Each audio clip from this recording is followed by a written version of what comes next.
Sarada Uchiha's Mangekyo Sharingan was awakened at the close of Chapter 20. This isn't just a new ability, it may mark a turning point for Uchiha legacy and the future of the village. Stay focused, observe carefully, grab your kunai, and be ready for what comes next.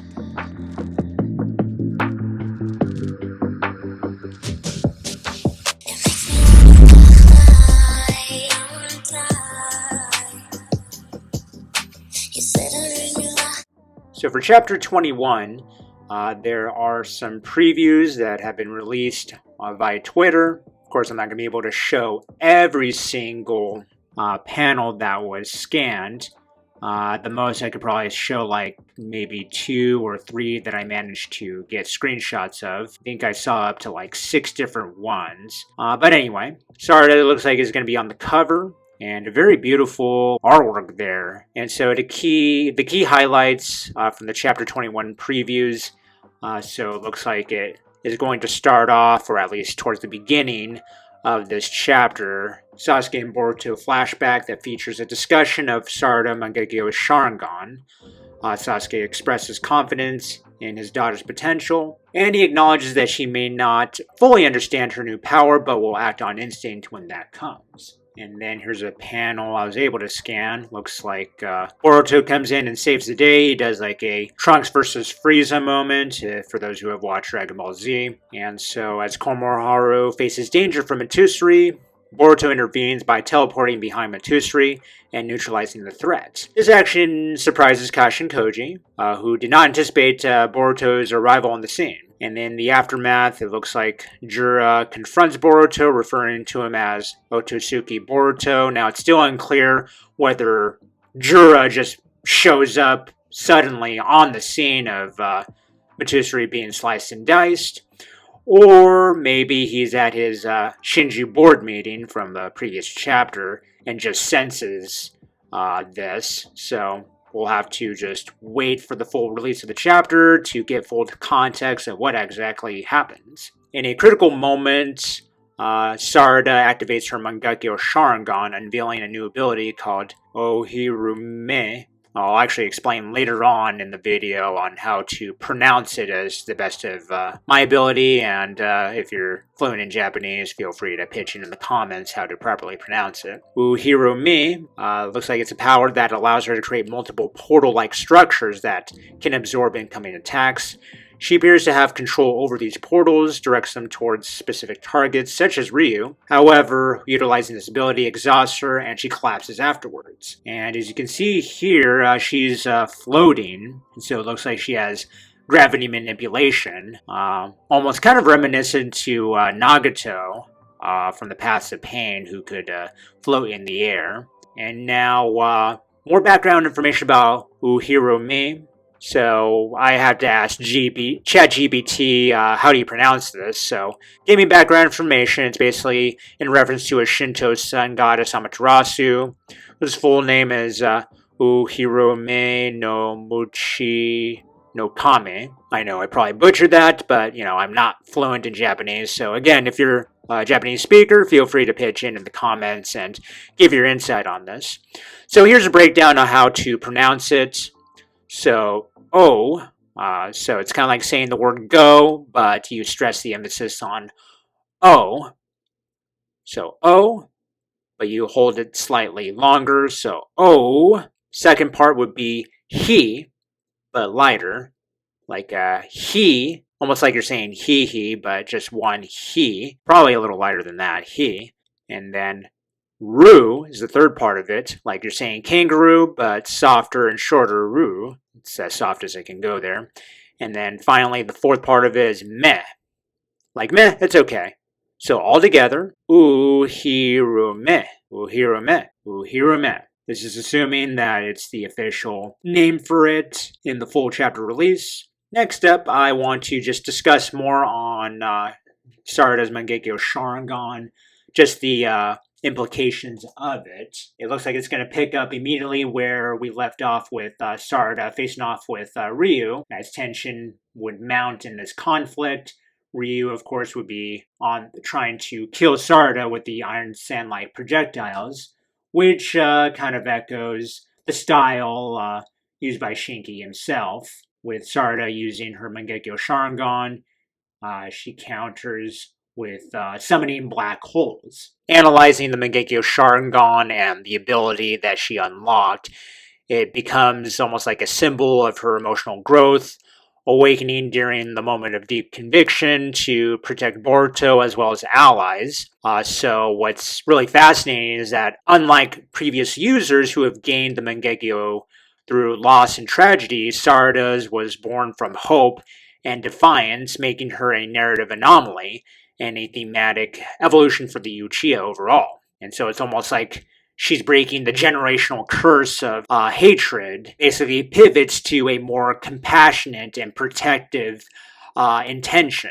And so what I've noticed just from the past Naruto with the Mangekyō Sharingan, I think it's more than just raw emotion, but it's an emotional urgency with the intention to do something. So in this case, Sarada just had to witness Yodo get impaled by Ryu, and all of her allies are getting beat down, and even leading up to this, she has just felt that she's unsure how to really protect Boruto, how she can help out. It's almost like it's a pondering question since the start of Two Blue Vortex, and even in Next Generations, it's almost like a question it may have deeply preoccupied her, and it just kept building up and building up, and finally she's reached this breaking point where she wants to do more than just stand idly by. She wants to be the one to make a difference, especially when she has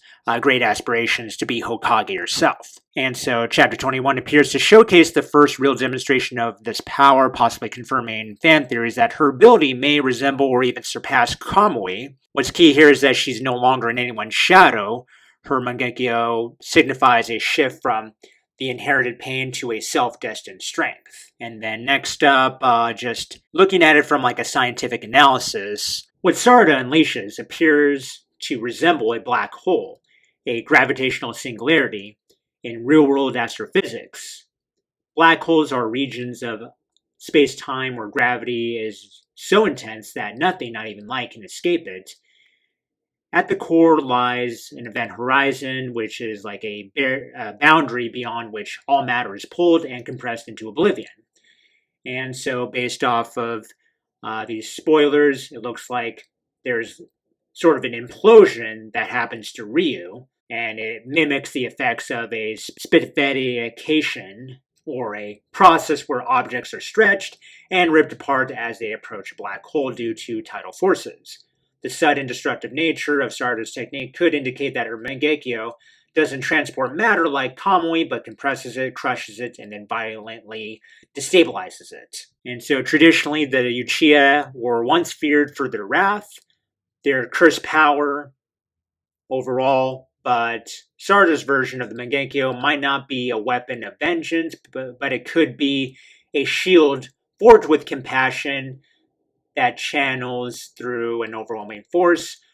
Her power doesn't just destroy, it neutralizes threats with almost like surgical precision, especially if you're able to summon just random black hole portals, vortexes. Really learn from black holes and gravity wells, the two most common things based off of what I was able to see from Chapter 20 and some of the previews of 21. It looks like she's summoning like a micro singularity, which creates a dimensional vacuum. So it just sucks everything in. So I could see, why there could still be strong similarities to Kamui, and maybe this is a more perfected Kamui. More particularly, it's reminding me of Kakashi's Kamui, and then more on real-world parallels. On your own time, you can Google Hawking radiation and Large Hadron Collider. It would probably take like another hour just to explain both of those, so I don't want to bore you with that, so feel free to Google those two things to gain a better understanding. So overall, let's just see what happens next. And so I want to really deep dive into the whole instinctive nature of the Sharingan. So with this level of power, it raises a deeper question.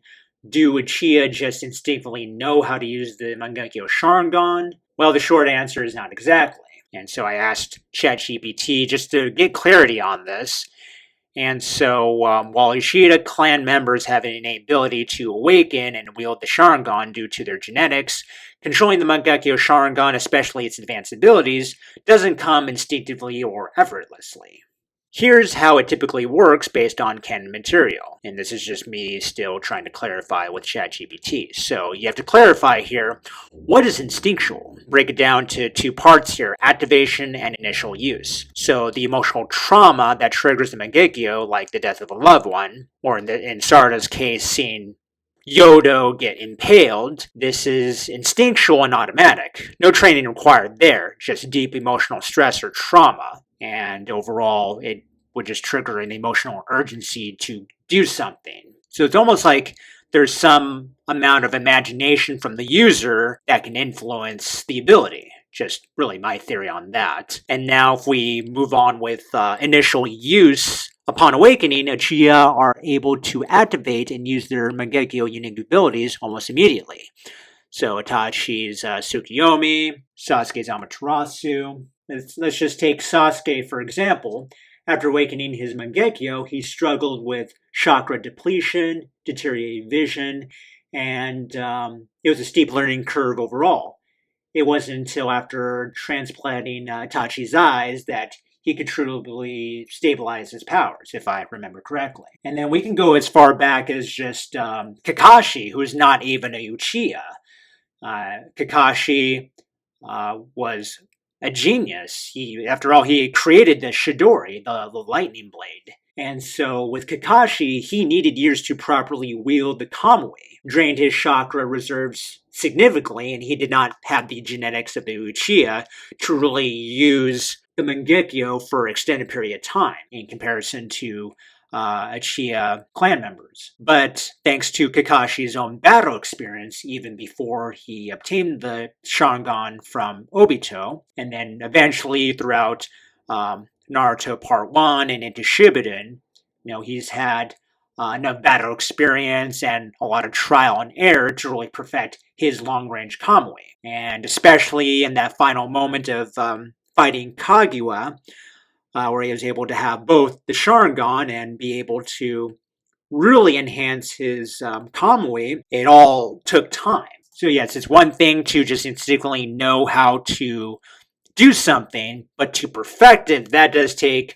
a lot of trial and error and practice. Kind of like walking. Like a toddler can eventually start walking on their own instinctively, but to walk with balance, to walk with direction, that takes time, some guidance from a parent or a babysitter, and so forth. And so continuing on with the whole inquiry with ChatGPT, so for extra clarity, what requires practice or experience? And so with control and precision, just because they can activate it doesn't mean they're masters at using it. Abilities like Amaterasu, Kamui, or Tsukuyomi require finesse, chakra control, and practice to wield properly without backfiring or exhausting themselves. Susanoo, particularly, is difficult to master. So take Sasuke, for example. He didn't fully manifest Susanoo right away. It developed over time from ribcage form to full body form.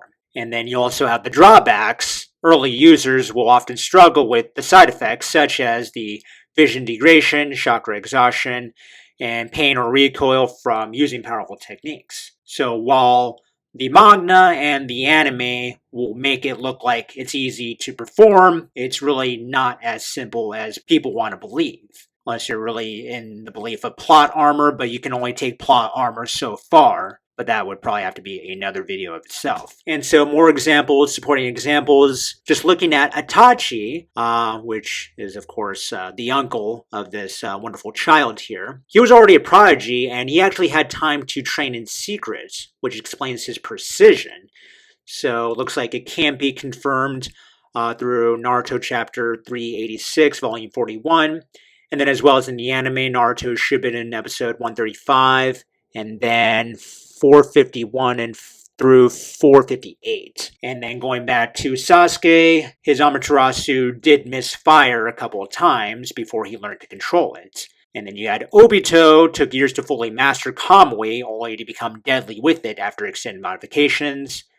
and as I mentioned with Kakashi, not even Uchiha, but it took time to adjust his version of Kamui and improve his chakra efficiency. And so overall, what ChatGPT was trying to conclude with me is that in Sarada's case, assuming that Two Blue Vortex is following tradition, Sarada may have awakened her Mangekyo instinctively, but her abilities to control and apply its power, especially in battle, would realistically require off-screen training or trial by fire during combat. So overall, this would open up the narrative for unpredictable raw uses of her ability, and then there's that temporary recoil or instability, a need for guidance from someone like Sasuke or Kakashi. In this case, Sasuke is a tree, so logically Kakashi would probably be the one to help mentor her later on. This could probably just set up a future dialogue in a later chapter, just having a conversation, and maybe even Kakashi gets news of the Mangekyō Sharingan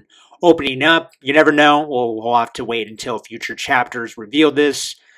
If anything, this would be a great opportunity for an anime exclusive episode, specifically just going through the thought process of Sarada, expanding on it, and later on just having a conversation with Kakashi, just like in the Boruto anime, where Boruto is trying to create a stronger Rasengan, the compression Rasengan. So to recap what was said here on this breakdown, so you gotta understand the myth versus reality, what happens instinctually, the initial activation, control and accuracy, using Susanoo as like a progression scale there, and also acknowledging the side effects that comes with using the Mangekyo Sharingan. And so overall, the awakening is likely instinctual, control may be unstable or evolving, opens the possibility for guidance or training, so as I mentioned earlier, future dialogue with Kakashi, and overall this will set the stage for a dramatic power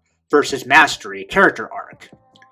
Chapter 21 is shaping up as a defining moment in Sarada's journey of heroism. This isn't just about power, it's about redefined purpose, driven by compassion for those closest to her.